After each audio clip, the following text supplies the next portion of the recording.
Welcome to another quarterly portfolio update. If you are stopping by for the first time, please do me a favor, subscribe to the channel and hit the like button. In this video, I'll share with you how much I invested in my taxable account during the third quarter of 2023, the number of shares that I bought, and the value of my portfolio at the end of the quarter, which was September the 30th. I'll also show you how much dividend I received for the quarter. But as always, before I continue, a quick disclaimer. The information that I'm sharing is not financial advice. Before you invest in anything, please do your own research and make sure that you only invest in things that you understand. With that being said, I will dive right into my Q3 portfolio update. I will start with a quick recap of my Q2 portfolio to show you the value of the portfolio and the number of shares that I had before the beginning of Q3. The total value of my portfolio at the end of Q2 was $48,593.15. $48,575.60 was the market value of my investments, and $117.55 was a cash amount. At the end of Q2, my portfolio was up $3,349.68. This was plus 7.42%. These are my holdings, 2 Vanguard ETFs and the 2 BlackRock ETFs. VCN is a Vanguard ETF that tracks the entire Canadian market, and I had the 76 shares of VCN at the end of Q2. VFV is a Vanguard S&P 500 Index ETF, the Canadian version of VOO, and I had 244 shares of VFV at the end of Q2. XEQT is a BlackRock ETF. This is an all-in-one equity ETF which holds Canadian equities, US equities, developed market equities outside North America, and emerging market equities. I had 402 shares of XEQT at the end of Q2.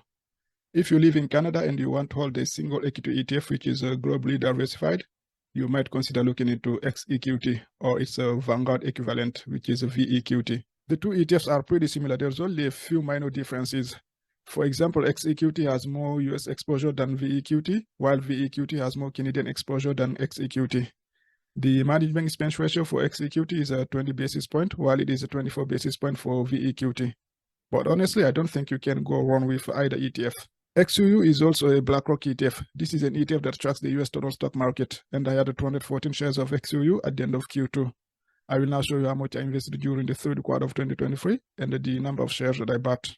I bought 6 shares of VCN. The cost per share was $41.08. The total cost, $246.45. And this is 13% of the amount that I invested in Q3. I bought 6 shares of VFV. The cost per share was $106.37. The total cost, $638.23. And this is 34% of the amount that I invested in Q3. I bought 18 shares of XEQT. The cost per share was at $26.40. The total cost, $475.23. And this is 25% of the amount that I invested in Q3. I bought 12 shares of XUU. The cost per share was $44.77. The total cost, $537.25. And this is 28% of the amount that I invested in Q3. In total, I bought 42 shares, all the ETFs combined. And the amount that I invested in Q3 was $1,897.16. This is $866.23 less than the amount that I invested in Q2. As you can see here, in Q2 I invested $2,763.39, and in Q3, $1,897.16. The difference is minus $866.23. The total equity of my portfolio at the end of Q3 was $49,707.68. $49,635 was the market value of my investments, and $72.68 was a cash amount.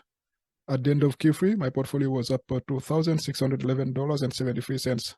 This was plus 5.55%. The stock market declined in Q3. For example, the S&P 500 lost 4.87% just in September. At the end of Q3, which was September the 30th, I had 82 shares of VCN. This was 6.55% of the market value of my portfolio. 250 shares of VFV.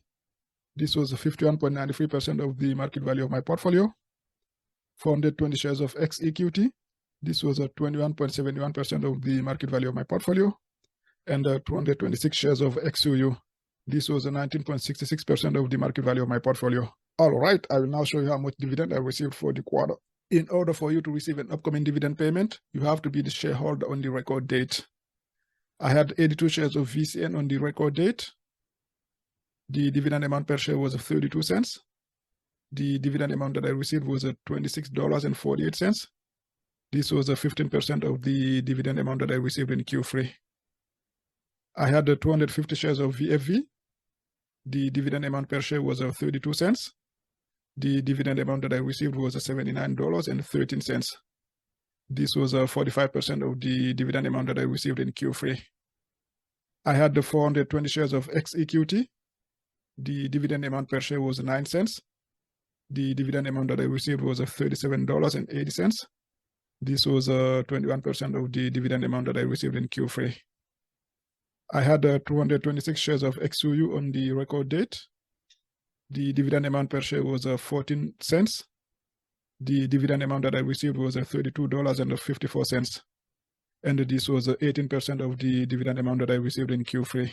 The total amount of dividend that I received in Q3 was $175.95. This is $29.04 less than the amount that I received in Q2. As you can see here, in Q2 I received $204.99, and in Q3 $175.95. The difference is minus $29.04. This is mostly due to the fact that XEQT paid significantly less dividend in Q3 than it did in Q2.